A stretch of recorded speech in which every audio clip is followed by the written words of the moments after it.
You've heard the stories. Of course, the ones that make you shake your head and chuckle.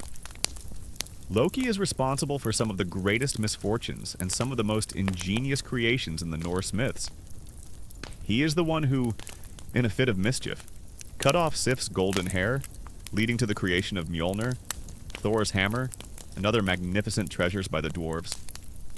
Imagine the sheer audacity, the playful malice to commit such an act, knowing full well the thunder god's wrath. It's like stealing your neighbor's prize-winning garden gnome, only to replace it with a diamond-encrusted, fire-breathing dragon? A bit much. Perhaps you might have sought out a vulva, a female seer, who could interpret the threads of weird, offering glimpses into the future, though never promising to change it. These were not fortune tellers in the modern sense. They were interpreters of destiny, helping you understand the path already laid before you, so you could walk it with greater awareness and courage. Their prophecies were often cryptic, requiring careful thought and interpretation, but they offered a powerful sense of guidance in a world where uncertainty was a constant companion. You find yourself standing on the edge of a world where the line between the mundane and the divine is as thin as the morning mist over a fjord. For the people we call Vikings, though they rarely use the term themselves, preferring to identify by their homeland or their trade, their gods weren't distant, abstract concepts. Oh no. These deities were as real and as present as the axe in your hand or the frost on your beard. They breathed the same air, walked the same earth, and influenced every single aspect of your existence, from the success of your harvest to the outcome of your next raid. One unique detail about Wired is its connection to the concept of Urlug. While Word is the overall tapestry of destiny, Urlug refers to the layers of past actions and their consequences that influence your present and future. It's like the accumulated karma of your ancestors and your own past deeds, shaping the conditions of your current word. So, if your grandfather was a great warrior, his Urlog might contribute to your own inherent bravery or good fortune? It's a fascinating idea of inherited destiny, where the actions of those who came before you continue to ripple through time, affecting your own life. It's like your family tree having a built-in luck stat that gets passed down. Though sometimes it's more like a prone to tripping stat. Imagine waking up, the first sliver of dawn painting the sky in hues of gray and pale gold. And your very first thought isn't about coffee or checking your phone, but about the goodwill of the gods. Did you offer a proper sacrifice at the last blot?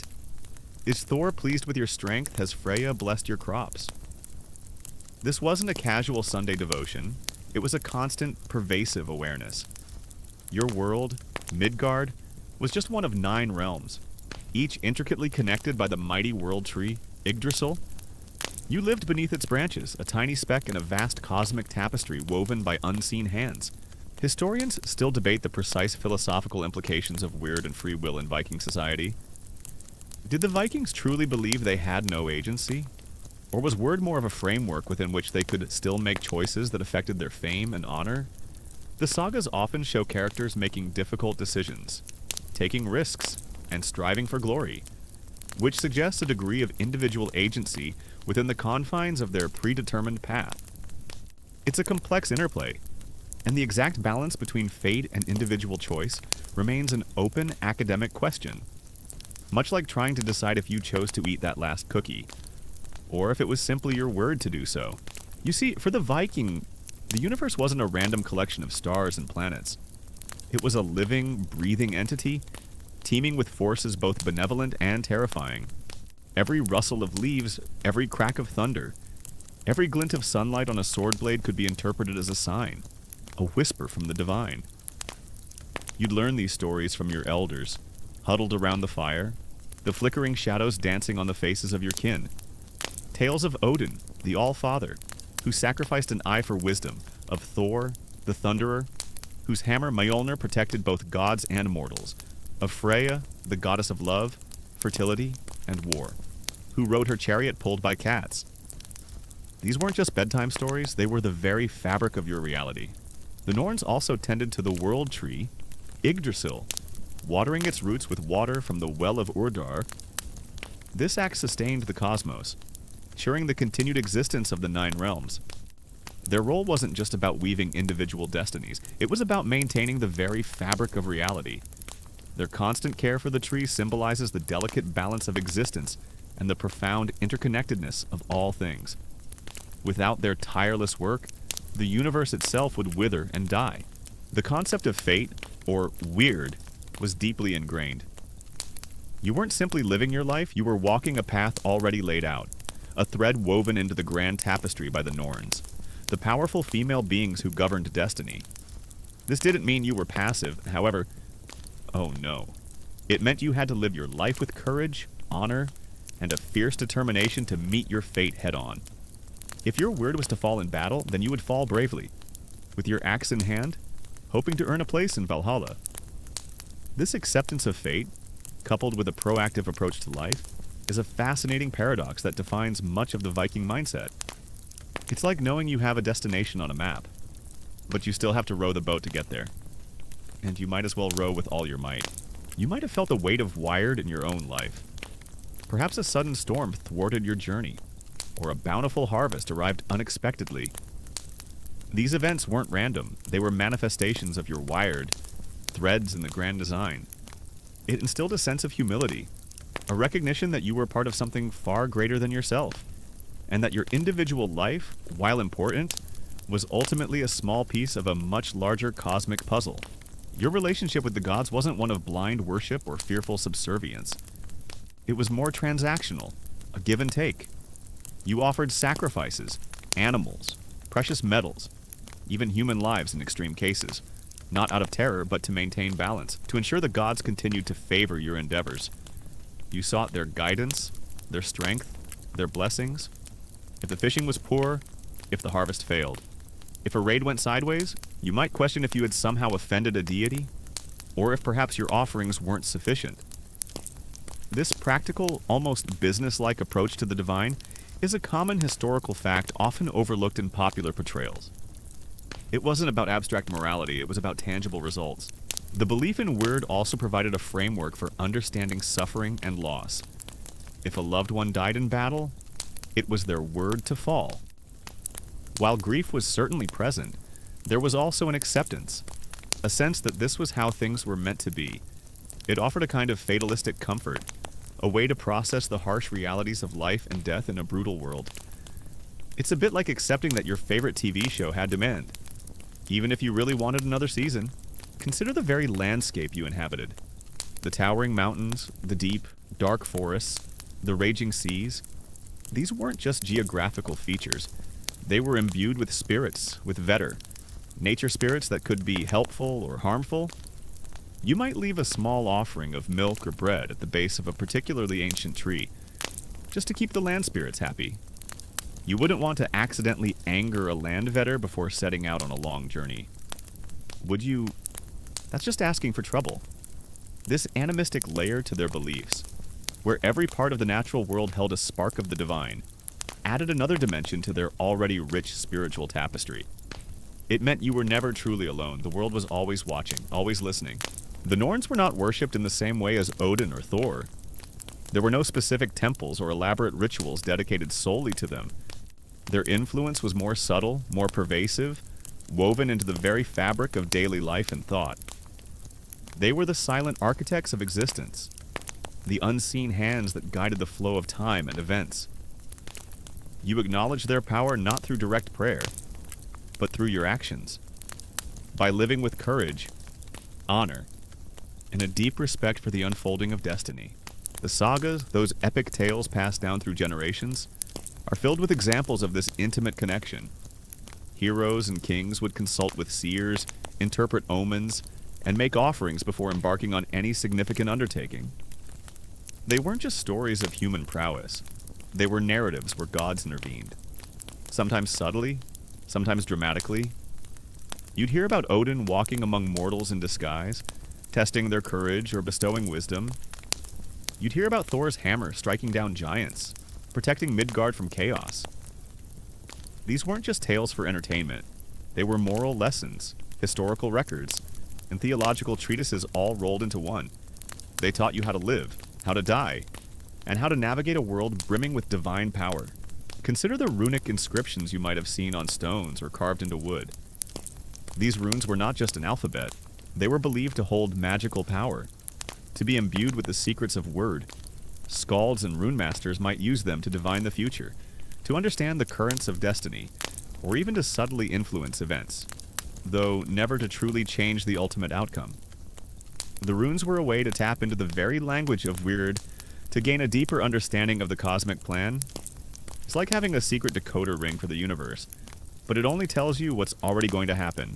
One fascinating, perhaps lesser-known detail is the concept of Hamingja, a kind of personal luck or fortune that was tied to your family line and could even be transferred. It wasn't just random chance, it was a tangible, almost spiritual energy that could influence your success. A person with strong Hamingja might be a natural leader, a skilled warrior, or a prosperous farmer. It was believed that this Hamingja could even manifest as an animal spirit, accompanying you and offering protection. So, when you saw a particularly successful chieftain, it wasn't just his strength or cunning, it was his powerful Hamingja at work, a divine blessing passed down through his ancestors. It's like having a built-in cheat code for life, but you still had to play the game. The concept of weird also played a role in the Viking legal system.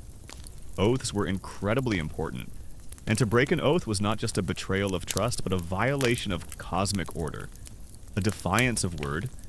The consequences could be severe, not just socially, but spiritually. It was believed that breaking an oath could bring misfortune upon you and your kin, affecting your Orlog and the word of your descendants. This deep spiritual underpinning to their legal code ensured a strong adherence to promises and agreements. The very structure of their society reflected their worldview. Kings and chieftains often claimed descent from the gods, legitimizing their rule through divine lineage.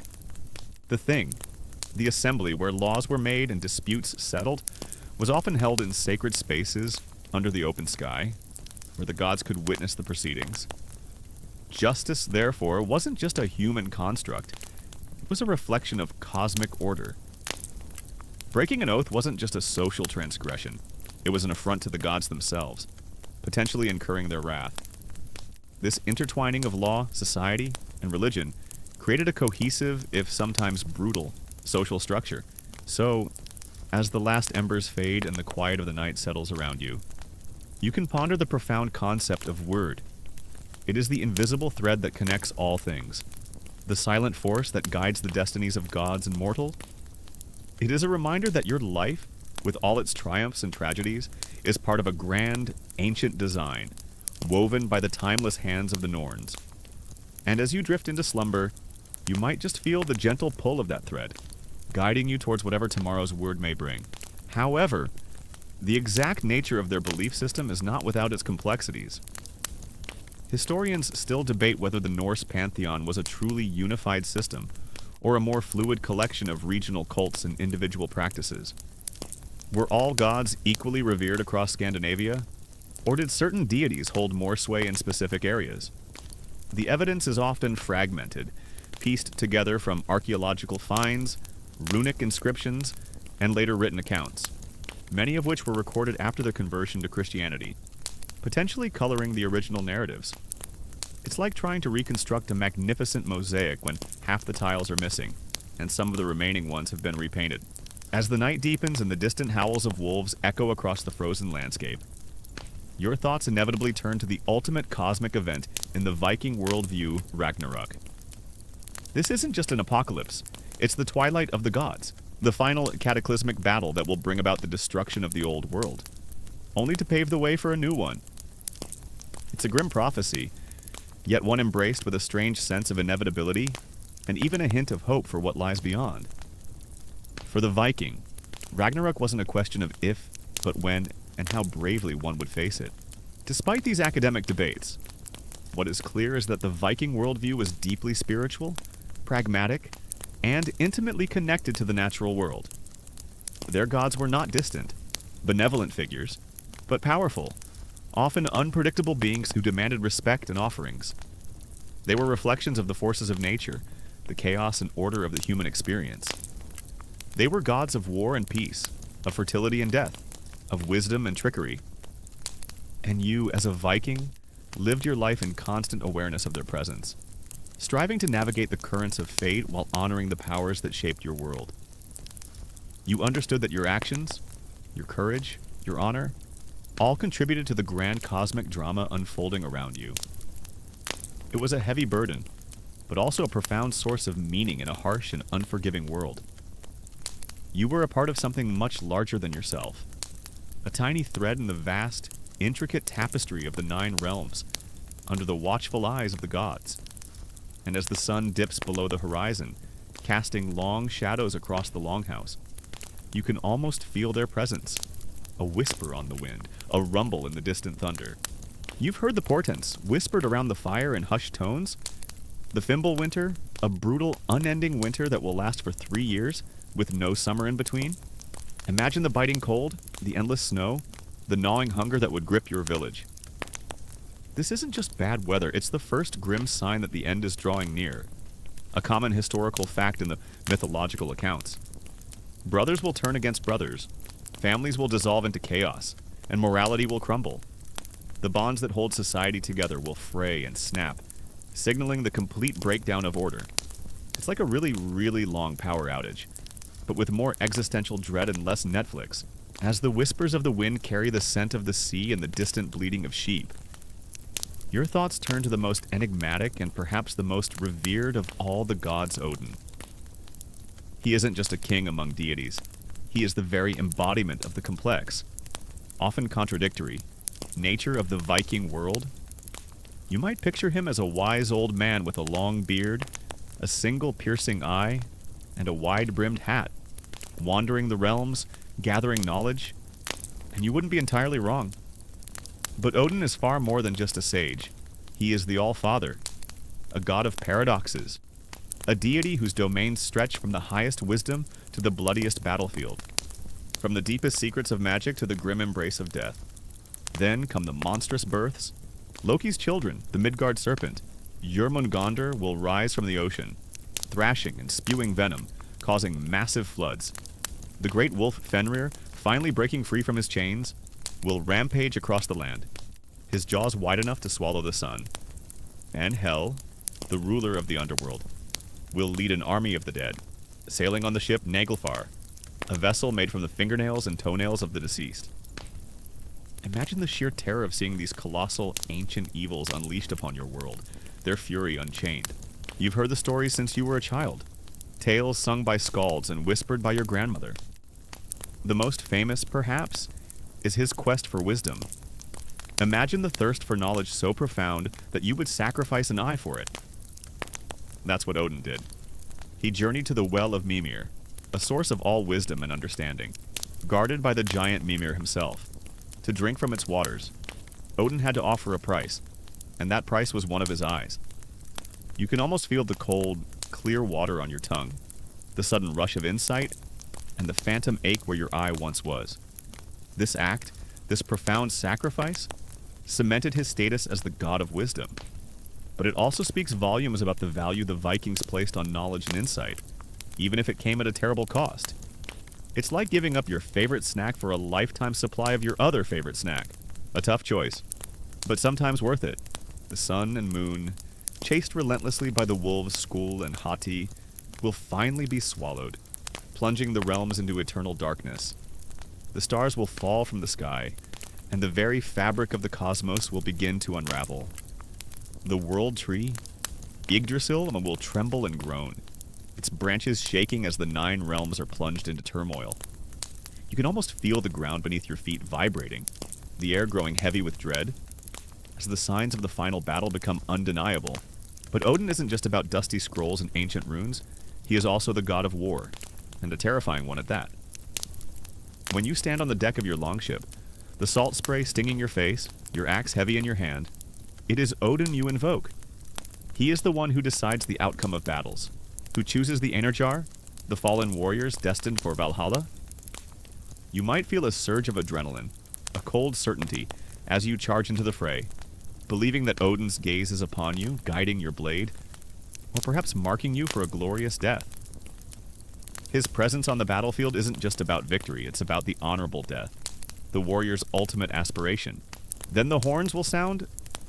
Heimdall, the guardian of the gods, will blow his Gjallarhorn, a piercing blast that signals the beginning of the final conflict. This is the call to arms, the summons for gods and Einherjar alike to gather on the plain of Vigridr, a vast battlefield where the fate of the cosmos will be decided. You might imagine the thunderous march of armies, the clash of steel, and the roar of gods and monsters as they prepare for the ultimate confrontation. This duality of wisdom and warfare is central to Odin's character. How can one god embody such seemingly opposing forces? Well, for the Viking, they weren't opposing at all. Wisdom was crucial for strategy, for understanding your enemies, for navigating the treacherous waters of politics and diplomacy, and war. Well, war was an undeniable part of life, a means of survival, expansion, and gaining honor. A wise warrior was a formidable warrior, and a victorious warrior often gained wisdom through experience. It's a bit like a modern CEO who's also a black belt in martial arts, sharp mind, sharp moves. On one side stand the Aesir gods, led by Odin, with Thor, Freyr, Heimdall, and their assembled Einherjar, the brave warriors who died gloriously in battle and were brought to Valhalla. On the other side are the forces of chaos, Loki and his monstrous children, the giants, the fire giants led by Surtur from Muspelheim, and the legions of the dead from Hel. This isn't just a battle, it's a cosmic reckoning, a clash between order and chaos, creation and destruction. You've heard whispers of his other epithets, his many names, the hanged god, the god of the gallows. This refers to another profound sacrifice he made in his relentless pursuit of knowledge. He hung himself from Yggdrasil, the world tree, for 9 days and 9 nights, pierced by his own spear to gain the knowledge of the runes. Imagine the agony, the slow descent into oblivion, only to emerge with the secrets of the universe etched into your very being. This act of self-inflicted suffering for enlightenment is a common historical fact found in many mythologies. But Odin's version is particularly stark and visceral. It shows a god willing to push the boundaries of existence to gain power and understanding, not just for himself, but for the benefit of those who follow him. The sagas describe the individual duels that will take place. Odin, the All-Father, will face his destiny against the monstrous wolf Fenrir, and will be devoured.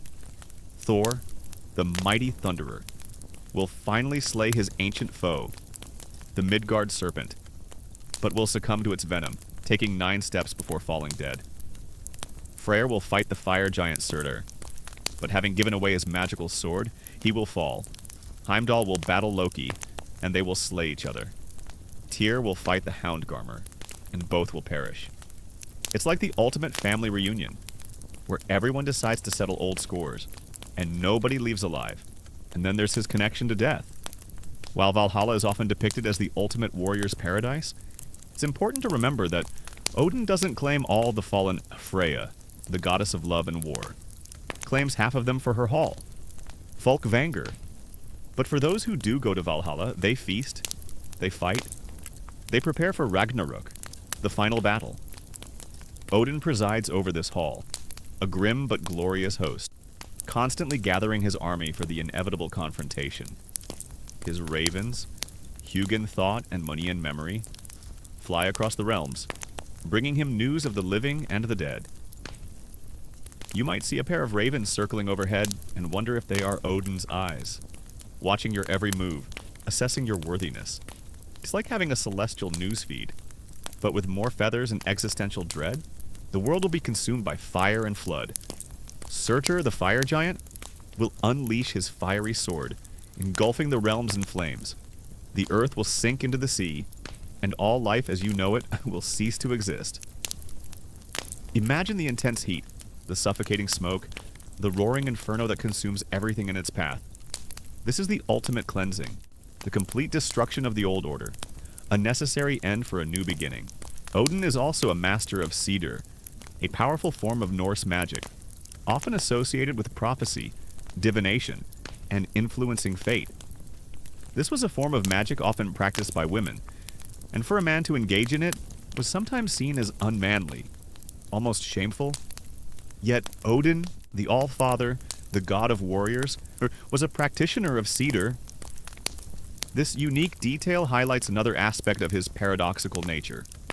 He transcends conventional gender roles and societal norms, embracing all forms of power and knowledge, regardless of how they might be perceived by mortals.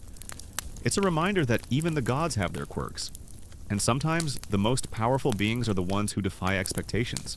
However, Ragnarök is not the absolute end. This is a crucial, often overlooked detail. From the ashes and the receding waters, a new world will emerge, green and fertile. A few gods will survive the cataclysm Vidar: Odin's son, who will avenge his father; Vali, Modi, and Magni; Thor's sons, who will inherit Mjolnir; and Balder and Hödur, who will return from the underworld. Two human beings, Lif and Lifthrasir, will have survived by hiding in the branches of Yggdrasil, nourished by the morning dew. They will repopulate the new world, ushering in a new age of humanity. This cyclical nature of destruction and rebirth is a common theme in many ancient mythologies. But in Norse belief, it offers a glimmer of hope amidst the overwhelming despair. Hey guys! Tonight we're going to drift back in time, not to a cozy, firelit cottage, but to a windswept longhouse, where the air is thick with the scent of wood smoke, simmering stew, and maybe a hint of unwashed wool. Imagine the biting North Atlantic wind whipping at your face, the creak of a longship's timbers beneath your feet, and the distant roar of waves crashing against a rocky shore. This isn't a vacation, mind you. You'd probably be shivering, perpetually damp, and constantly on the lookout for anything from a rival warband to a rogue walrus. Your dental hygiene would be rudimentary at best. So, before you get comfortable, take a moment to like the video and subscribe, but only if you genuinely enjoy what I do here. Also, let me know where you're listening from and what time it is for you. Now, dim the lights, maybe turn on a fan for that soft background hum, and let's ease into tonight's journey together. The belief in Ragnarök instilled a unique fatalism in the Viking people. Knowing that the world was destined to end in a glorious, fiery battle didn't lead to despair or inaction. Instead, it fueled their desire for fame and honor. If the world was going to end anyway, then it was paramount to live a life worthy of remembrance, to die a glorious death that would earn you a place in Valhalla, where you could fight alongside the gods in the final battle. This pursuit of Dama fame was a direct response to the inevitability of Ragnarök. It's like knowing the party's going to end, so you might as well dance your heart out. You might have heard stories of Odin wandering Midgard in disguise, testing mortals, offering cryptic advice, or even stirring up conflict. He is a trickster in his own right, though not as chaotic as Loki. Odin's tricks are often for a purpose: to gain information, to test character, or to set events in motion that serve his larger designs. He is a master manipulator, a grand strategist playing a cosmic game of chess, with the fate of the realms hanging in the balance. You'd be wise to be wary of strangers on the road, especially those with one eye and a penchant for riddles. You never know when you might be entertaining the Allfather himself. Historians still debate the precise origins and evolution of the Ragnarök myth. Was it a primordial belief, present from the earliest stages of Norse religion? Or did it develop and become more prominent as a response to the increasing pressures and conflicts of the Viking Age? Perhaps even influenced by Christian apocalyptic narratives. The earliest poetic sources, like the Voluspa, describe it in vivid detail, suggesting its antiquity. But the exact timeline of its development and its varying interpretations across different regions remain subjects of scholarly discussion. It's like trying to pinpoint the exact moment a snowball started rolling down a hill, and whether it was always destined to become an avalanche.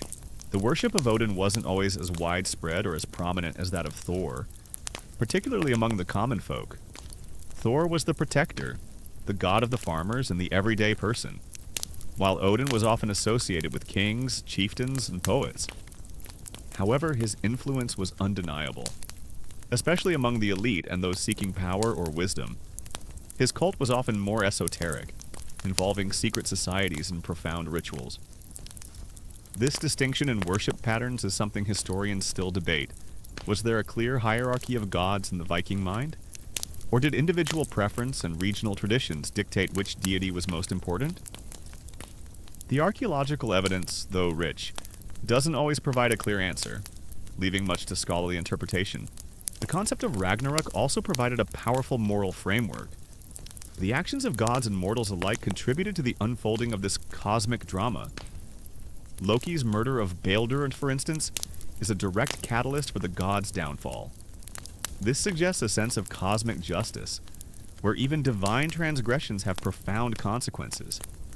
It reinforced the importance of honor, loyalty, and righteous action, not just for individual salvation, but for the well-being of the entire cosmos. Consider the berserkers, those fearsome warriors who fought in a trance-like fury, seemingly immune to pain. It was believed that they were blessed by Odin, infused with his spirit, transforming them into wild, unstoppable forces on the battlefield.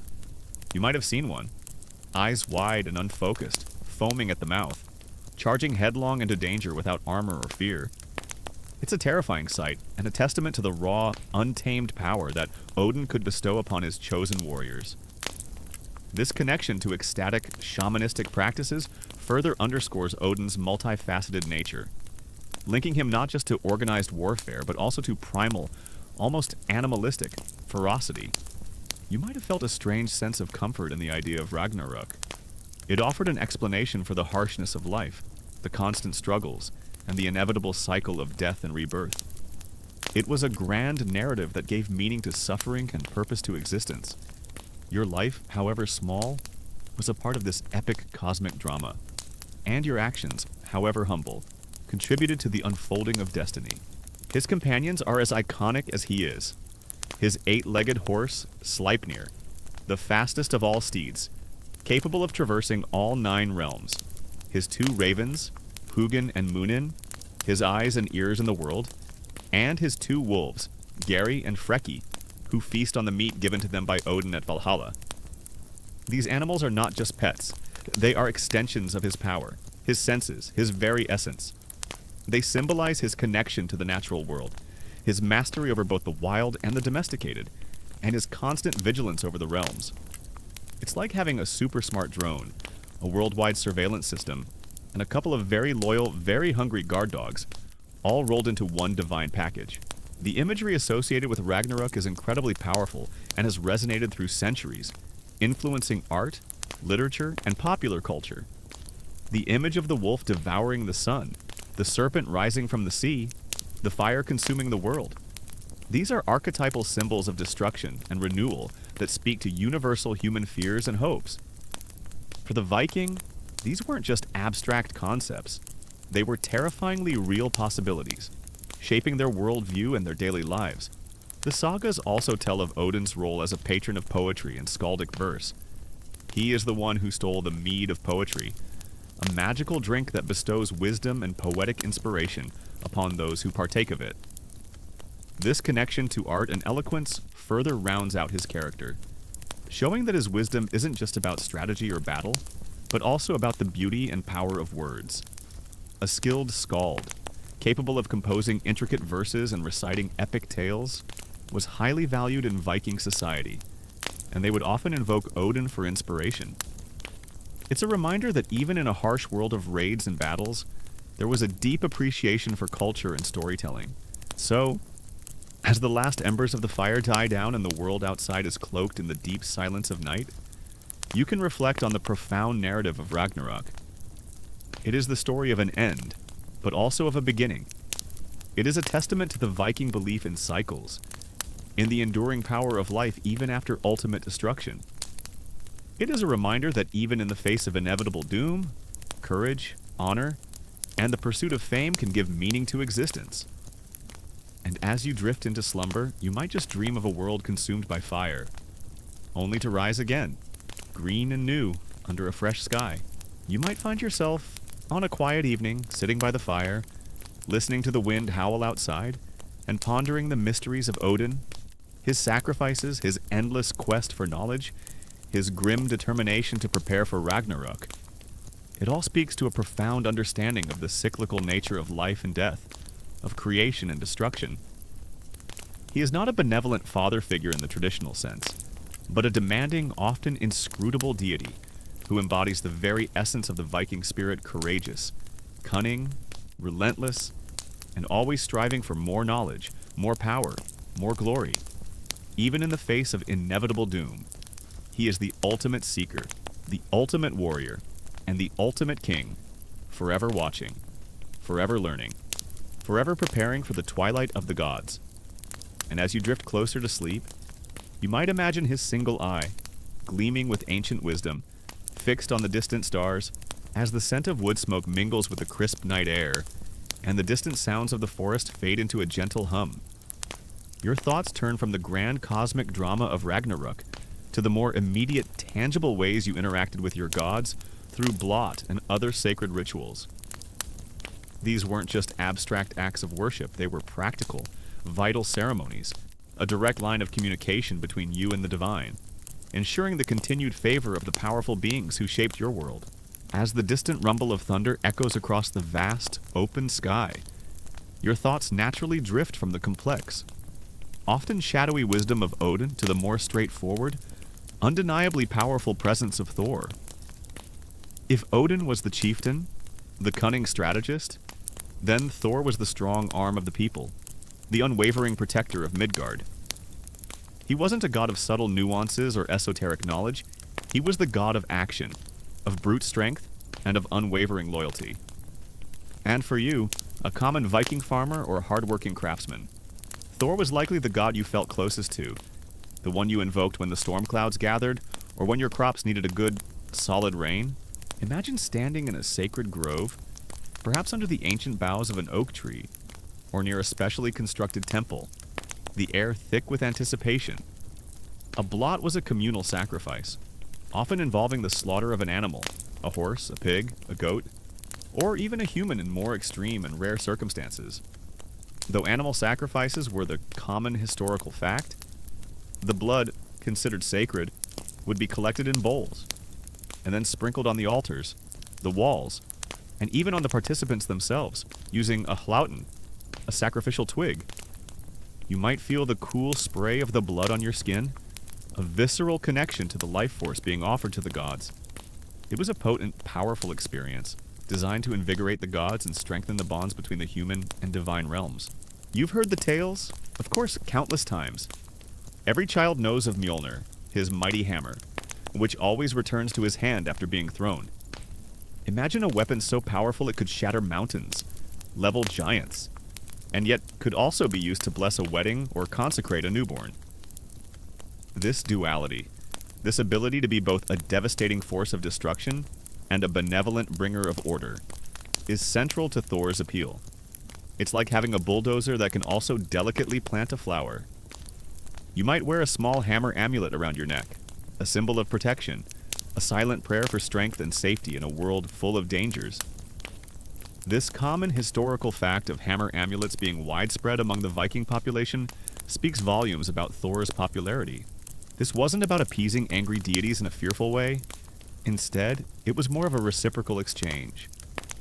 You gave to the gods, and in return, you expected their blessings a bountiful harvest, success in battle, good health, or a safe journey. It was a practical arrangement, a way of maintaining balance and ensuring prosperity. If your crops failed, or your raid was unsuccessful, you might wonder if your offerings had been insufficient, or if the gods had simply chosen not to favor you this time. It's like a cosmic negotiation, where you bring the snacks, and they bring the good vibes. When the sky darkens and the lightning cracks, you don't cower in fear. No, you might even feel a sense of reassurance. That's Thor, riding his chariot pulled by two goats, Tangerine and Tangoist. Across the heavens, his hammer striking sparks that become the lightning. His voice is the thunder, a powerful roar that promises both the cleansing rain for your fields and the destruction of any giant foolish enough to challenge him. He is the embodiment of the storm, a force of nature that, while terrifying, is ultimately beneficial. He brings the rain that makes the crops grow, ensuring your family doesn't starve through the long winter. After the sacrifice, the meat of the animal would often be cooked and shared in a great feast. This communal meal was a central part of the blot, allowing everyone to partake in the sacred offering and to share in the divine energy. You would sit with your family and neighbors, eating the consecrated meat, drinking ale or mead, and listening to the skalds recite tales of the gods and heroes. This shared meal fostered a sense of community and reinforced your collective connection to the divine. It was a feast, a ritual, and a social gathering all rolled into one. Probably with better food than your average family dinner. His primary adversaries are the Jantar, the giants, beings of chaos and destruction who constantly threaten the order of the cosmos. Thor is their sworn enemy, tirelessly battling them to protect Midgard and Asgard. You can almost picture him, broad-shouldered and red-bearded, standing firm against a monstrous foe, his hammer raised high. These battles aren't just epic sagas, they are allegories for the constant struggle against the forces of chaos in your own life. The harsh weather, the failing harvest, the invading enemy. Thor's victories are your victories, a reassurance that order will, for now, prevail. The rituals weren't always somber. There was often a celebratory atmosphere, especially during the major festivals like Yule Winter Solstice or Midsummer Summer Solstice. These were times of feasting, storytelling, and merriment, punctuated by the solemn acts of sacrifice. You might participate in games, listen to music, and exchange gifts, all under the watchful eyes of the gods. It was a holistic approach to worship, integrating spiritual devotion with social cohesion and joyful celebration. Unlike Odin, who often sought wisdom through sacrifice and cunning, Thor's strength comes from his straightforward nature and immense physical power. He doesn't rely on trickery or elaborate schemes. When there's a problem, Thor hits it, usually with Mjolnir, until it's no longer a problem. This directness resonated deeply with the Viking people, who valued honesty, courage, and decisive action. It's a refreshing change from the convoluted plots of some other gods, isn't it? Just smash the problem and move on? Beyond the grand blood, there were smaller, more personal rituals woven into the fabric of daily life. You might leave offerings to the Landvetter, the nature spirits, at a particular rock or tree before planting your crops or setting out on a journey. A small bowl of milk for the house spirits, or a piece of bread left at a crossroads, could ensure good fortune and protection. These were quiet, intimate acts of reverence, acknowledging the spirits that inhabited the natural world around you. It's like leaving out cookies for Santa, but for the local sprites who might mess with your chickens. You've heard the humorous tales, too, out of Thor's occasional gullibility, his simple nature sometimes exploited by the cunning Loki. Remember that time he tried to lift the Midgard serpent, disguised as a cat, and could only manage to lift one of its paws, or when he drank from a horn that was secretly connected to the ocean, nearly draining the seas. These stories, while showcasing his immense strength, also add a touch of relatable humanity to the god, making him less distant and more endearing. It's like your strong, dependable cousin who sometimes falls for the oldest prank in the book. One unique detail about Viking rituals is the practice of hallowing or consecrating objects and places. Thor's hammer, Mjolnir, was often invoked for this purpose. A new longhouse might be hallowed to protect it from evil spirits, or a newborn child might be sprinkled with water and blessed in Thor's name. This act of imbuing objects or individuals with divine protection was a common practice, bringing the power of the gods into the everyday world. It was a way of making the sacred tangible, ensuring that divine favor was present in your home and in your life. Thor's influence extended far beyond just warfare and storms. He was also deeply connected to fertility and agriculture. His hammer, Mjolnir, was used to hallow things, to bless them. You might have seen it depicted on runestones, a symbol of protection and prosperity for the land. When a new field was sown or a new home consecrated, it was Thor's blessing that was sought. He ensured the land was fertile, the animals healthy, and the community thrived. He was the god of the common people, the one who looked after their daily needs and ensured their survival. Historians still debate the extent and nature of human sacrifice in Viking rituals. While archaeological evidence and later Christian accounts suggest it did occur, particularly in times of great crisis or for very significant events, its frequency and specific context remain a subject of scholarly discussion. Was it a regular practice or a rare, extreme measure? The sagas often depict it. But these are literary works, not always precise historical documents. It's like trying to figure out how often your ancestors actually wrestled bears based on family legends. Probably not as often as the stories suggest. One unique detail that often gets overlooked is Thor's connection to the common law and justice. While Odin was associated with the more abstract concepts of fate and kingship, Thor was often invoked at the Thing, the assembly where disputes were settled and laws were made. His hammer could be used to sanctify these gatherings, ensuring that justice was dispensed fairly and that oaths were upheld. He was a god of order, not just in the cosmic sense, but in the everyday workings of society. So, when you swore an oath, you weren't just pledging your word to your fellow humans. You were invoking Thor's watchful eye, ensuring your adherence to the community's rules. It's like having a very strong, very loud bailiff who also controls the weather. The role of the Godi chieftain priest was central to many of these rituals. The Godi was not just a political leader, he was also responsible for maintaining the sacred sites, leading the sacrifices, and mediating between the community and the gods. He understood the intricate customs and traditions, ensuring that the rituals were performed correctly to gain the gods' favor. You would look to your Godi for guidance in spiritual matters, trusting in his connection to the divine. The sagas are replete with Thor's adventures, often involving journeys to the realm of the giants. Bodenheimer? He is rarely alone, often accompanied by his loyal servant Thali and Thali's sister Moskva, or even the mischievous Loki.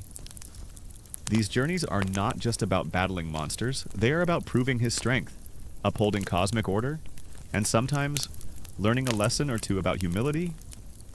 You might hear a skald recount a tale of Thor's strength contest with the giant Utara Loki, where he was tricked into wrestling with old age itself, or attempting to empty a drinking horn that was secretly connected to the sea. These stories, while showcasing his immense power, also subtly remind you that even the mightiest gods have their limitations and can be outwitted. Runes also played a significant role in ritualistic practices. Carved into wood, stone, or metal, runes were believed to hold magical power and could be used for divination, protection, or to invoke specific deities. You might see a rune master carving a protective charm for a warrior's sword, or a woman inscribing runes on a spindle to ensure fertility. The act of carving itself was a ritual, a way of imbuing the object with power through the ancient wisdom of the runes. It's like having a secret code that also happens to be super powerful. Historians still debate the exact origins of Thor's widespread popularity. Was it simply his straightforward nature and protective qualities that appealed to the common folk? Or was there a more complex interplay of regional cults and socio-economic factors? While Odin's worship might have been more prevalent among the aristocratic classes and those involved in raiding and warfare, Thor's cult seems to have been more universal, reaching into every corner of Viking society. The sheer number of hammer amulets found in archaeological digs certainly suggests a widespread devotion. But the precise reasons for this enduring popularity remain a subject of scholarly discussion. It's like trying to figure out why a certain pop song becomes a hit. Sometimes it just resonates with everyone. The locations of these rituals were often significant. Sacred groves, natural springs, and specific rocks or hills were considered holy places, imbued with the presence of the gods or spirits. These natural altars predated formal temples and remained important even after more structured religious buildings were constructed. You would feel a sense of awe and reverence entering such a place, knowing that you were stepping onto ground touched by the divine. You might have participated in rituals dedicated to Thor, perhaps at a local shrine or a sacred grove. Offerings of food, drink, or even small metal objects might have been left to gain his favor. You might have prayed to him for a safe journey across the treacherous seas, or for a bountiful harvest that would sustain your family through the lean months. His presence was comforting, a constant reminder that there was a powerful force looking out for the well-being of Midgard. He was the reliable anchor in a chaotic world, the steadfast guardian against the forces that sought to unravel the fabric of existence. Consider the profound impact these rituals had on your worldview. They weren't just isolated events. They were integral to your understanding of the cosmos, your relationship with the gods, and your place in the community. They provided a sense of order and meaning in a harsh and often unpredictable world.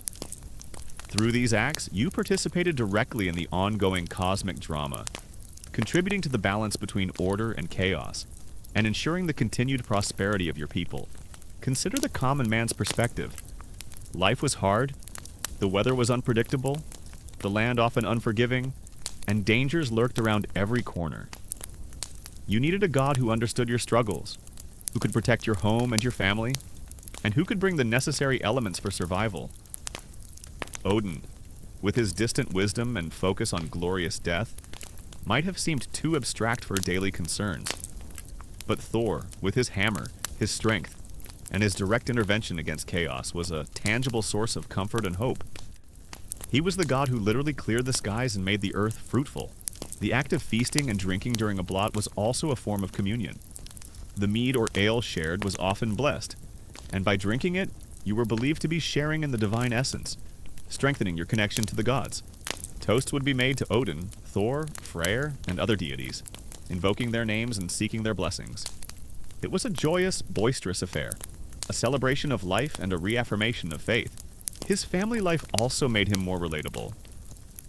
He is married to Sif, the goddess with golden hair, and has children, including Magna and Moi, who are destined to inherit Mjolnir after Ragnarök.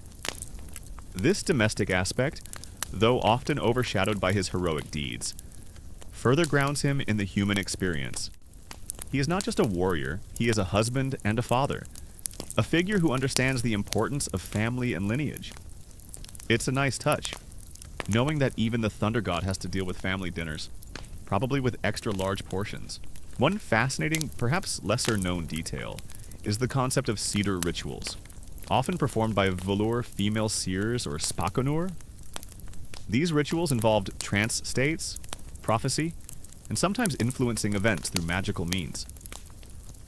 While Odin practiced cedar, it was largely considered a female domain and could be seen as unmanly for men to engage in, carrying a stigma of ergi unmanliness. Yet, these powerful rituals were a vital part of Viking spiritual life, offering glimpses into the future and providing guidance. It's like having a psychic who's also a rock star, but only if you're cool with the gender bending. The image of Thor, strong and resolute, standing against the forces of chaos, is a powerful one that has endured through the ages. For the Viking, he was more than just a deity. He was a reflection of their own ideals: strength, courage, loyalty, and a fierce determination to protect what was theirs. He was the thunder in the sky, the protector of the home, the guardian of justice, and the bringer of prosperity. And as the last echoes of the storm fade into the distance, leaving behind the fresh scent of rain-soaked earth, you can almost feel his steady presence, a silent promise of protection and strength for another day. The sagas and archaeological finds provide glimpses into these practices, but much remains a mystery.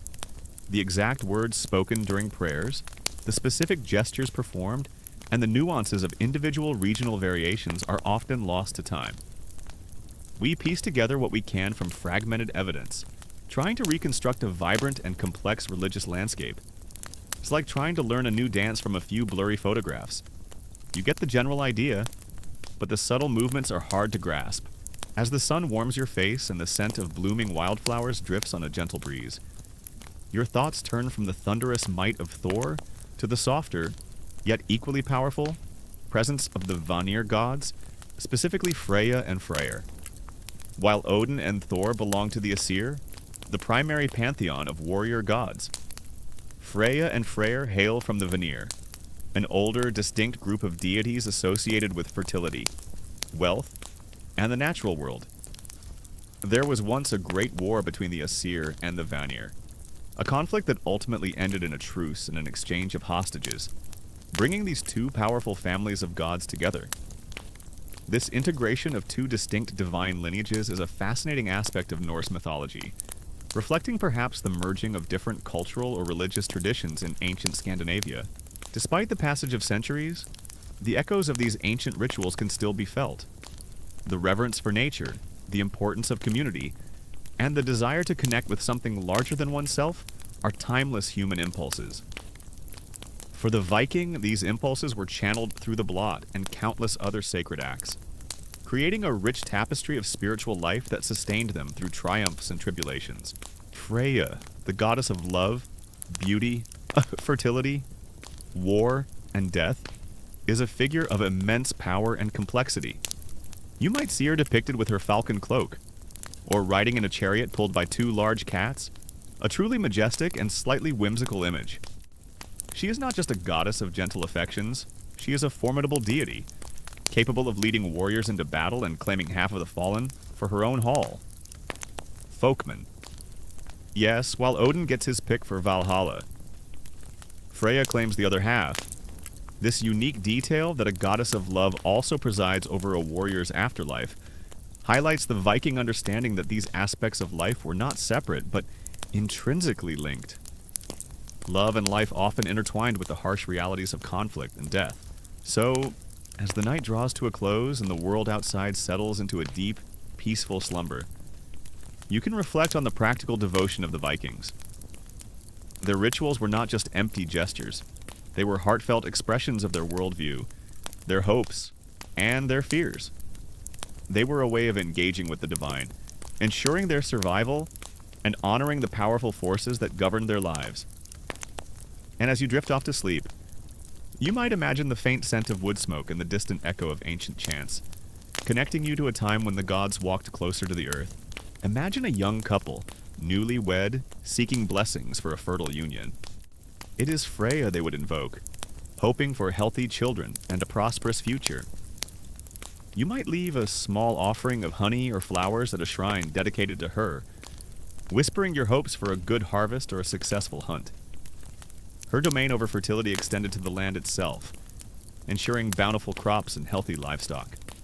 She was the life giver, the one who brought forth abundance from the earth, and in a society so dependent on agriculture, her favor was absolutely essential for survival. As the last embers of the fire settle into a deep, quiet glow, and the world outside is cloaked in the profound silence of night, your thoughts turn to the ultimate unknown, what lies beyond death. For the Viking, the afterlife wasn't a singular, universal destination. Instead, it was a complex tapestry of possibilities, determined by your life, your actions, and often, the manner of your death. The two most prominent realms you've heard about, shaping your hopes and fears, are the glorious Valhalla and the grim, shadowy Hell. But Freya's power also extends to Saer, the mysterious and potent form of magic that Odin also practiced.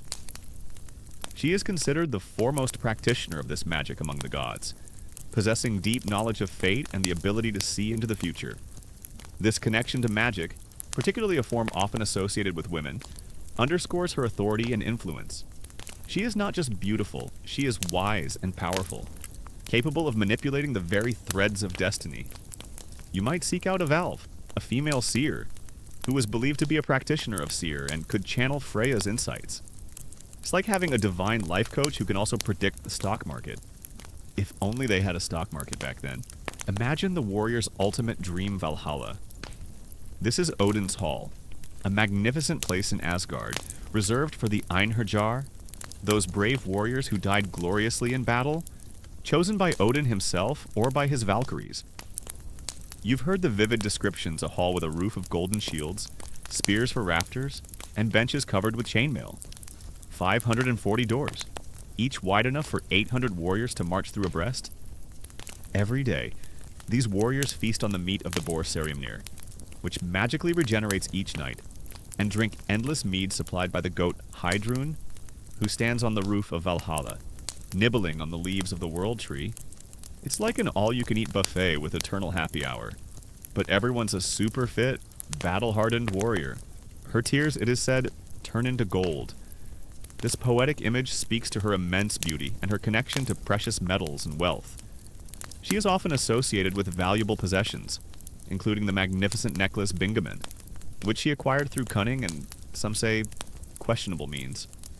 This aspect of her character, her desire for beautiful and valuable things, makes her feel more human, more relatable.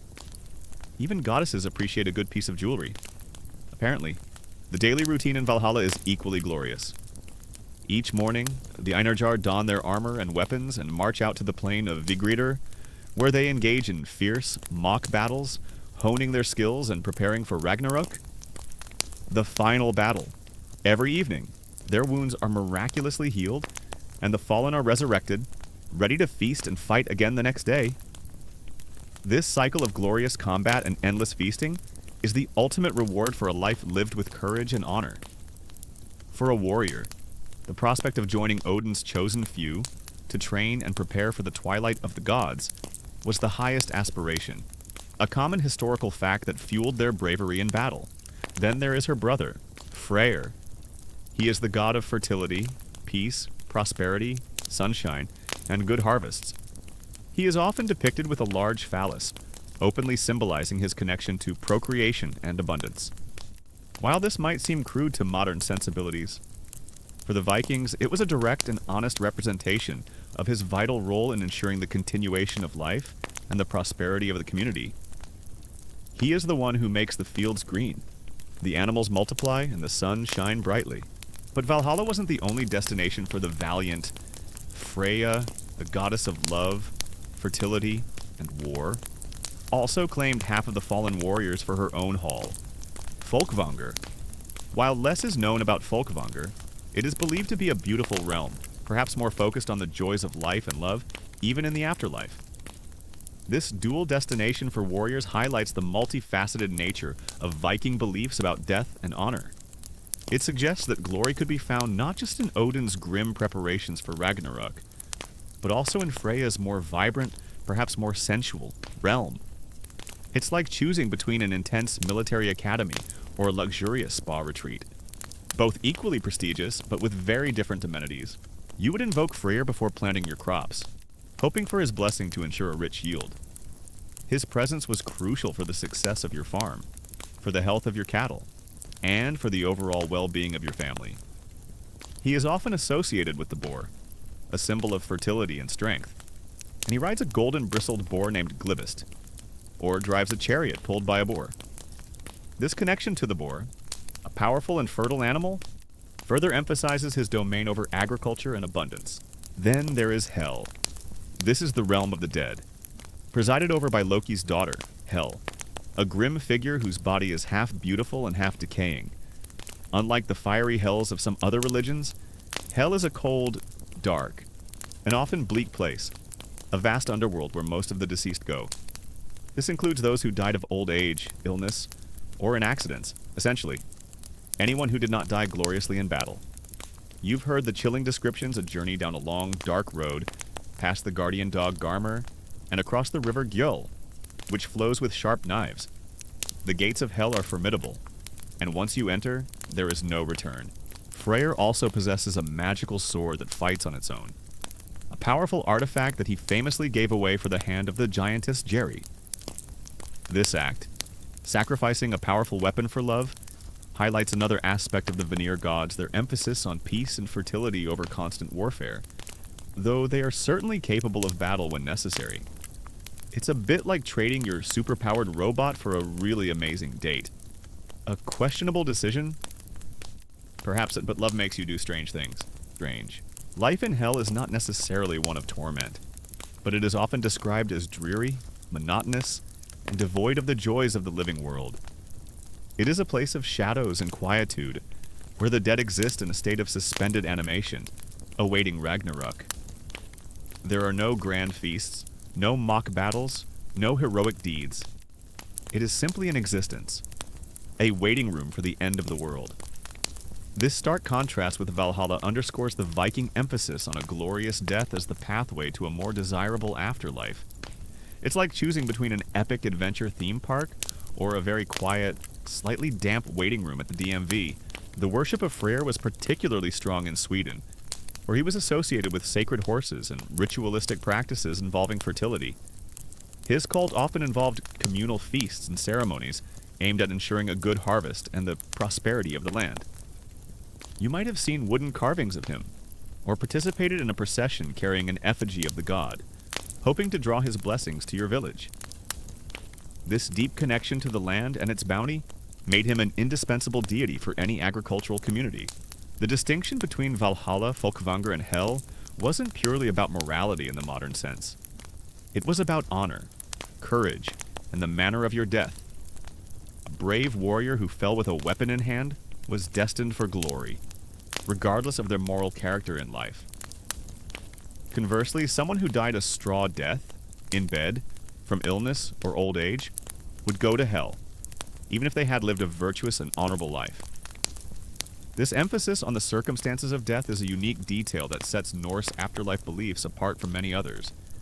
It was less about judgment and more about destiny and the fulfillment of your word. One unique detail about Freyr is his ship, Sailplaner.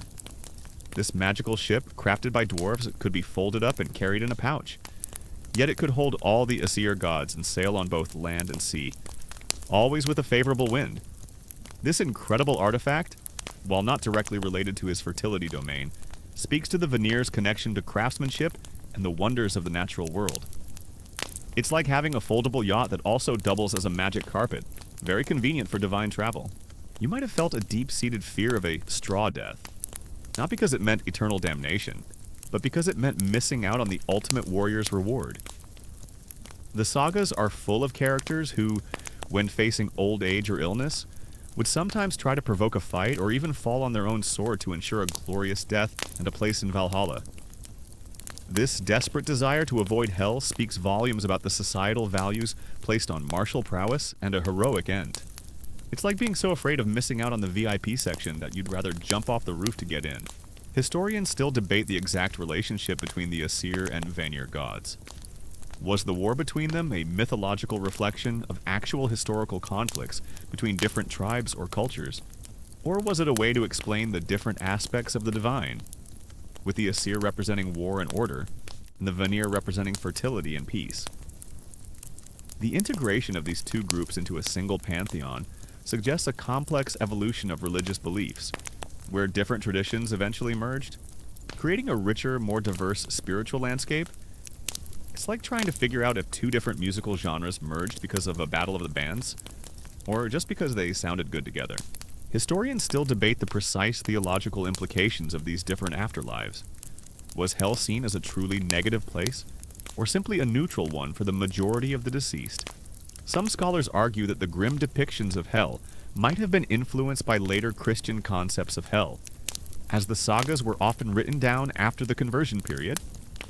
However, the consistent emphasis on the glory of a warrior's death suggests that Valhalla was undoubtedly the more desirable destination, regardless of hell's exact nature. It's like trying to figure out if your grandparents' stories about the good old days were truly better, or if nostalgia just made them sound that way. The Vanir gods, particularly Freya and Freyr, represent the vital balance in the Viking worldview. While the Aesir, like Odin and Thor, dealt with the grand narratives of war, wisdom, and cosmic order, the Vanir ensured the continuation of life, the prosperity of the community, and the abundance of the land. They were the gods of the everyday, the ones who ensured that you had food on your table, children in your home, and peace in your village. Their presence was a constant reminder that life, even in a harsh world, was about growth, renewal, and the enduring power of nature. Beyond Valhalla, Folkvanger, and Hell, there were other, less frequently mentioned destinations. Some might go to the hall of the goddess Ran, who collected drowned sailors in her nets. Others might be buried in burial mounds, believed to become powerful ancestors who could still influence the living world. This plurality of afterlives reflects a rich and diverse set of beliefs, where death was not a single, uniform experience, but a journey with many potential paths. You might have heard tales of Freya's grief for her lost husband, and how she wanders the world, shedding tears of gold. This poignant story adds another layer to her character, showing her capacity for deep emotion and sorrow, even amidst her power and beauty. It makes her feel more accessible, more relatable, a goddess who understands the pain of loss as well as the joy of love. It's a reminder that even the divine experience the full spectrum of human emotions. The rituals surrounding death were crucial. A proper burial, often with grave goods, weapons, tools, jewelry, or even ships, was believed to ensure a smooth transition to the afterlife. These grave goods were meant to accompany the deceased, providing them with what they needed in the next realm. You might have participated in such a burial, carefully placing a loved one's axe or a cherished brooch beside them, knowing that these items would serve them in the journey beyond. The rituals associated with Freya and Freyr were often focused on communal well-being and prosperity.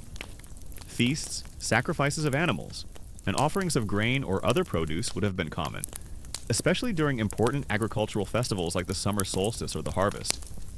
These were not just acts of worship, they were social gatherings, reinforcing community bonds and celebrating the bounty of the land.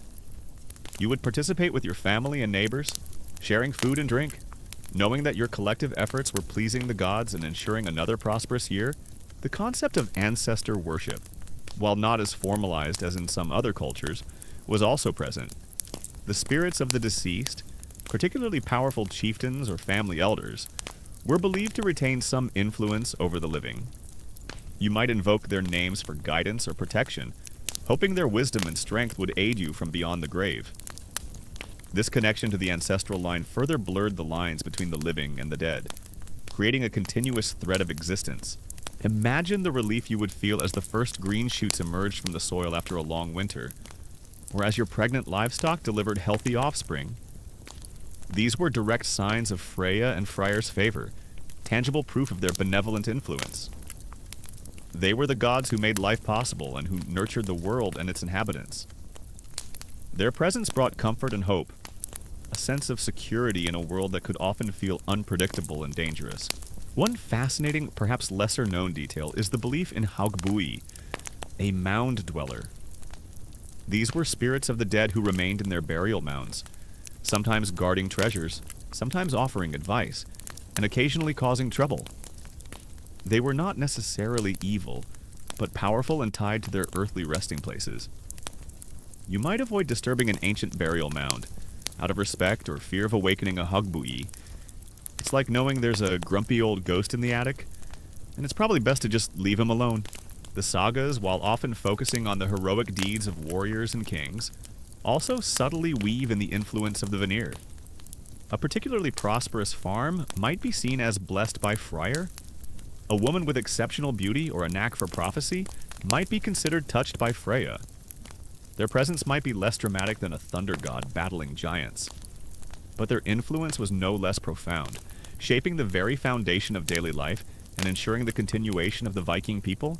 The transition from life to death was seen as a journey, not an abrupt end. The funeral pyre, the burial mound, the ship burial, these were all ways of facilitating that journey, ensuring the deceased reached their designated afterlife. The smoke from the pyre carried the spirit upwards, the ship carried them across the cosmic waters, and the mound provided a resting place and a connection to the earth. These were not just farewells, they were send-offs, preparing the dead for their next great adventure. So, as the gentle evening light fades and the world settles into a peaceful slumber, you can reflect on the quiet power of Freya and Freyr. They are the gods of life's essential rhythms, the turning of the seasons, the growth of crops, the warmth of love, and the promise of new beginnings. They remind you that even in a world of fierce warriors and epic battles, there is a deep, abiding connection to the earth, to community, and to the enduring forces of fertility and peace. Their blessings are the very breath of life, ensuring that your world, Midgard, continues to thrive. The sagas often depict heroes who, even after death, continue to influence events, sometimes appearing as ghosts or offering guidance from their afterlife realms.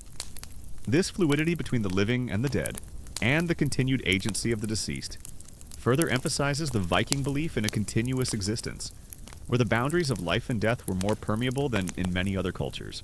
As the flickering shadows stretch long across the hearth and the world outside grows quiet, your mind drifts to a figure who embodies chaos, cunning, and a peculiar kind of charm Loki.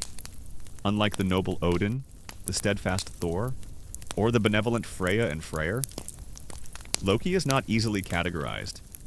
He is a giant by birth, a blood brother to Odin, and a constant source of both immense trouble and unexpected solutions for the gods of Asgard. You might find yourself both exasperated and secretly amused by his antics, for he is the ultimate trickster, a master of disguise and deception, and a force that constantly pushes the boundaries of order. So, as the night deepens and the world outside falls into a profound silence, you can reflect on the Viking understanding of the afterlife. It was a world of choices, of glory and quietude, of warriors and the everyday departed. It was a reflection of their values, courage, honor, and the importance of a life well lived, even in the face of inevitable death. And as you drift into slumber, you might imagine the clash of swords in Valhalla, or the quiet stillness of hell, knowing that your own journey, when it comes, will be part of this ancient, enduring tapestry of existence. Loki's nature is fluid, ever-changing. He can shift his form at will, transforming into animals, a salmon, a mare, a fly, or even into an old woman. This ability to shapeshift is not just a parlor trick. It's central to his role as a disruptor of norms and expectations. He blurs the lines between male and female, human and animal, truth and lie. This fluidity makes him unpredictable, dangerous, and utterly captivating.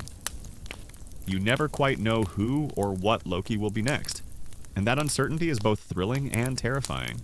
As the long night begins to yield to the first faint hints of dawn, and the ancient stories of gods and fate settle into the quiet corners of your mind, you find yourself standing at a crossroads of belief. For centuries, your world has been defined by Odin's wisdom, Thor's might, Freya's bounty, and the inexorable weaving of weird. But now, whispers on the wind carry a new name, a new god, a new way of understanding the cosmos. This is the era of conversion, the slow, often tumultuous, shift from the old ways to the burgeoning faith of Christianity. He is the father of monstrous offspring, the Midgard serpent, Jörnagin, whose coils encircle the world, the wolf Fenrir, destined to devour Odin at Ragnarök, and Hel, the ruler of the underworld. These children, born of Loki's chaotic nature and his union with the giantess Antraba, represent the forces of destruction and the inevitable unraveling of the cosmos. You might shudder at the thought of these creatures, knowing that their existence is a direct consequence of Loki's wild, untamed spirit. It's like having a family reunion where half your relatives are world-ending beasts. Awkward. Imagine the first time you truly encountered it. Perhaps it was a merchant ship arriving from the south, its crew speaking of a single, all-powerful god, a son who died for the sins of humanity, and a promise of eternal salvation in a heaven far different from Valhalla or Hell. Or maybe it was a missionary, a lone figure in simple robes, speaking with quiet conviction in your village square, challenging the very foundations of your ancestral beliefs. You might have felt a mix of curiosity, suspicion, and perhaps a flicker of unease. This new faith, with its emphasis on meekness, forgiveness, and a universal judgment, seemed alien to your warrior ethos and pragmatic relationship with the gods. Despite his destructive potential, Loki often serves a vital, albeit unwilling, role in the grand scheme of things. He is the catalyst for change, the wrench in the gears that forces the gods to adapt, to innovate, or to confront their own weaknesses. Without Loki's mischief, the gods might become complacent, stagnant. He is the necessary chaos that sparks creation and propels the narrative forward. It's a common historical fact that trickster figures in mythology often play this paradoxical role, bringing both harm and unexpected benefits. The conversion wasn't a sudden, dramatic event, like a lightning bolt from Thor. Oh no. It was a gradual process, often spanning generations, a slow erosion of the old ways rather than an immediate overthrow. In some areas, it began with trade. As Viking merchants traveled further south, they encountered Christian communities, their customs, and their beliefs. They saw the wealth of Christian kingdoms, the organized power of the church, and perhaps recognized the practical advantages of adopting a faith that facilitated trade and diplomacy with their new partners. It's hard to do business when you're constantly sacrificing goats and they're talking about turning the other cheek. Consider the time he facilitated the building of Asgard's walls. A giant offered to build the walls in an impossibly short time, demanding Freya, the sun, and the moon as payment. The gods, thinking it impossible, agreed. But when the giant, aided by his magical horse, was about to succeed, Loki transformed into a mare and lured the giant's horse away, delaying the work and saving the gods from their foolish bargain. This act, born of necessity and his own cunning, shows his capacity for reluctant heroism. He might be a pain, but sometimes he's your pain. Initially, many Vikings adopted Christianity in a superficial way, perhaps as a means to an end. A chieftain might be baptized to secure an alliance or to gain access to lucrative trade routes, while still secretly honoring the old gods. You might have seen Christian crosses worn alongside Thor's hammer amulets, a kind of spiritual hedging your bets.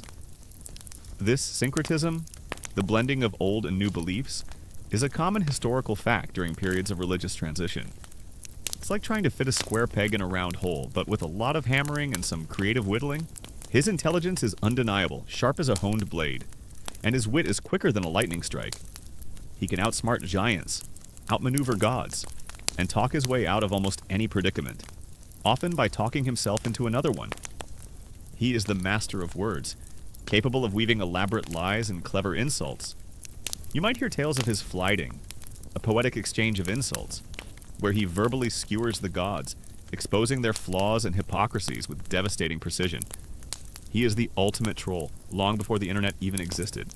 The missionaries, often monks or priests, played a crucial role. They were brave individuals, venturing into pagan lands, often at great personal risk. They brought with them not just a new religion, but also literacy, new forms of governance, and different ways of thinking about the world. They built churches, often on or near old sacred sites, symbolically reclaiming the land for their new god. You might have seen a new wooden church rising where a sacred grove once stood, a stark reminder of the changing times. However, Loki's mischief eventually escalates into outright malice.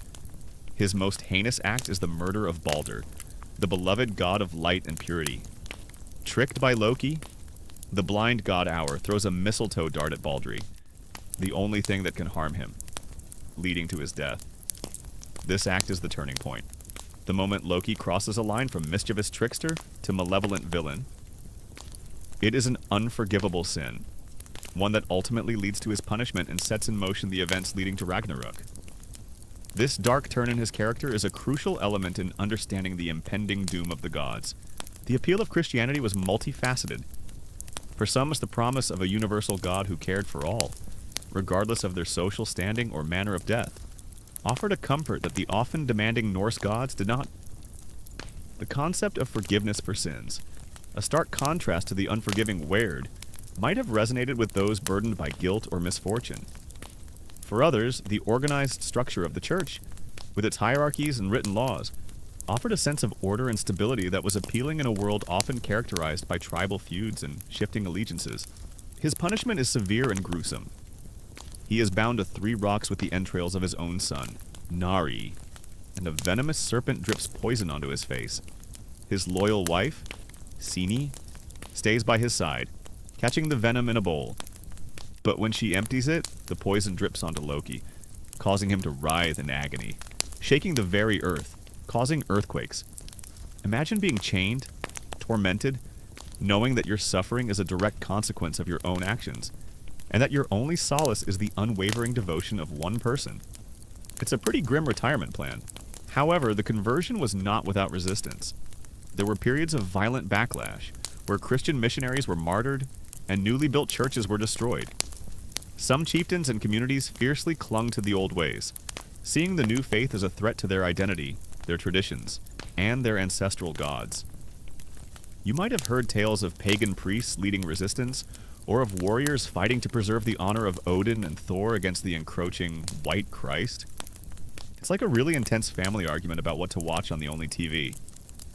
But with axes and eternal damnation on the line, one unique detail about Loki that often goes unnoticed is his role as a mother. Yes, you heard that right.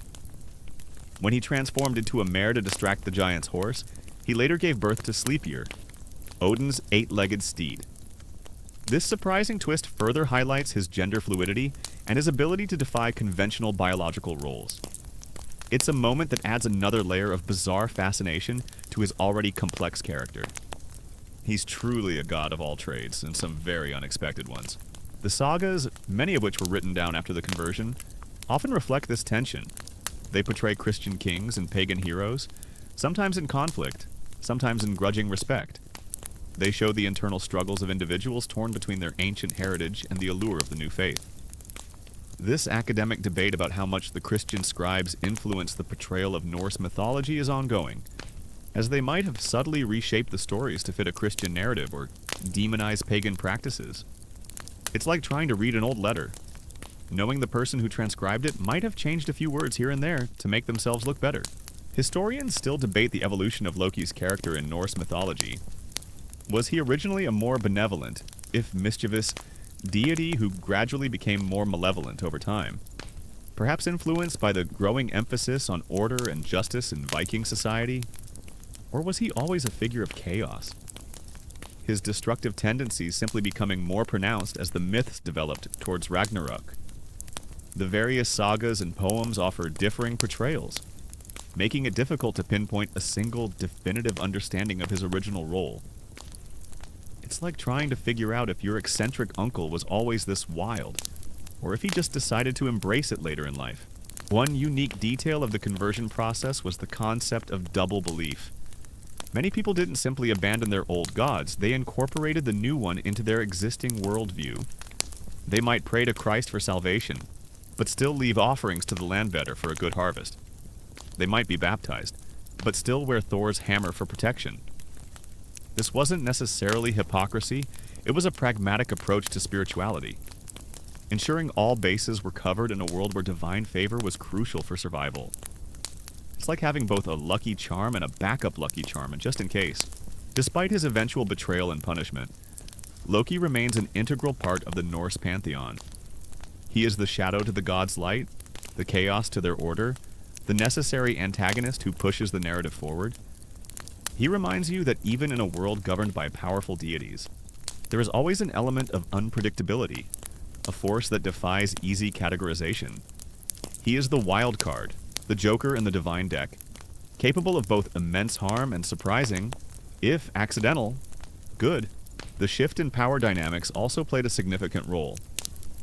As powerful kings and chieftains adopted Christianity, often through political marriages or alliances, they encouraged, or sometimes forced, their subjects to follow suit.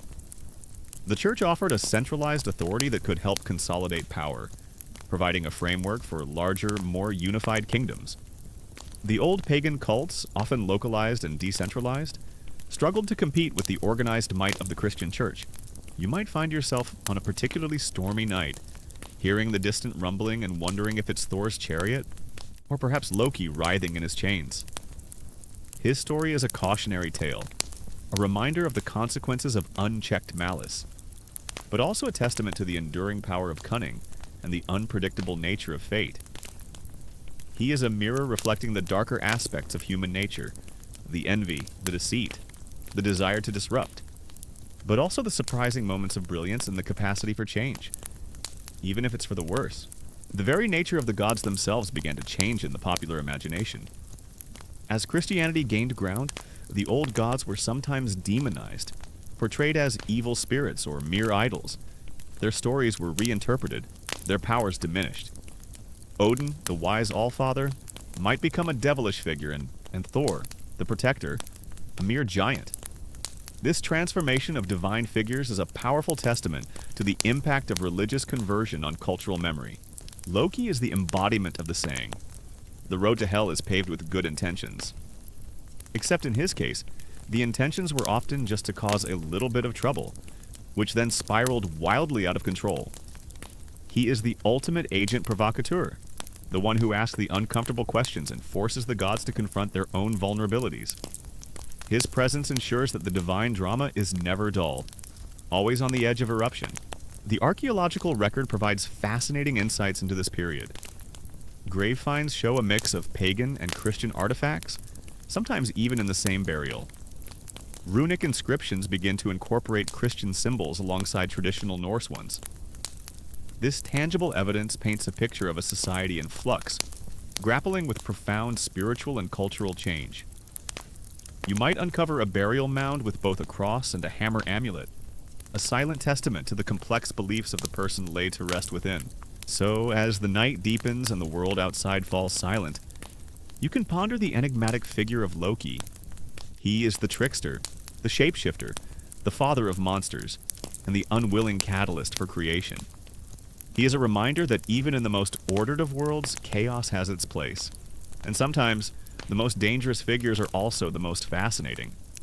And as you drift into slumber, you might just dream of a mischievous grin and a glint in a shifting eye.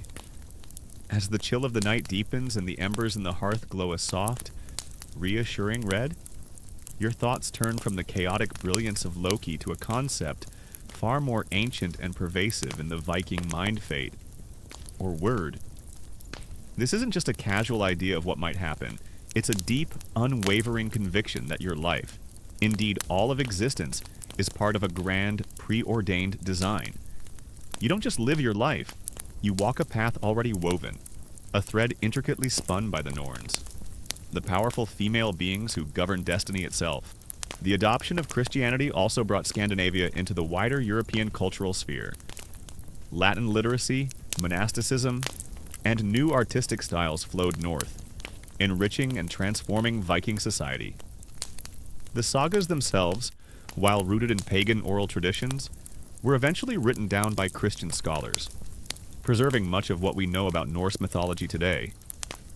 This is a common historical fact often. The very people who sought to replace the old religion were also the ones who inadvertently preserved its stories.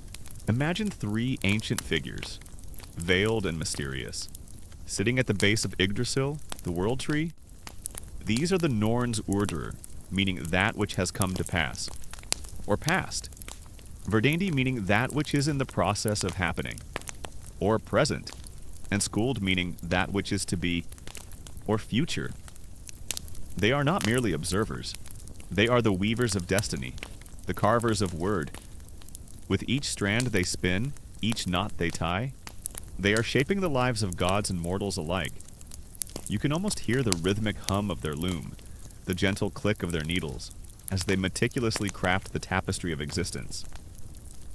This common historical fact about the Norns and their names highlights the Viking understanding of time as a continuous, interconnected flow. The transition was not always smooth, but ultimately, Christianity prevailed throughout Scandinavia. The old gods faded from public worship, their temples dismantled, their rituals abandoned, yet their stories endured, woven into the fabric of folklore, literature, and even the very landscape itself. The names of the days of the week, Tuesday Tyr's Day, Wednesday Odin's Day, Thursday Thor's Day, Friday Freya's Day, are a constant, subtle reminder of the ancient pantheon that once held sway. For you, a Viking. Weird wasn't a reason for resignation or apathy. Quite the opposite. It was a powerful impetus for action. If your fate was to die bravely in battle, then you would charge into the fray with unparalleled courage, knowing that your death was already written, and that to cower would be a dishonor far worse than any wound.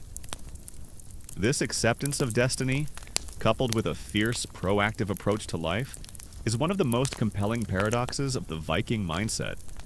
It's like knowing you're going to get to the end of a very long, very challenging video game, but you still have to fight every single boss along the way with all your might.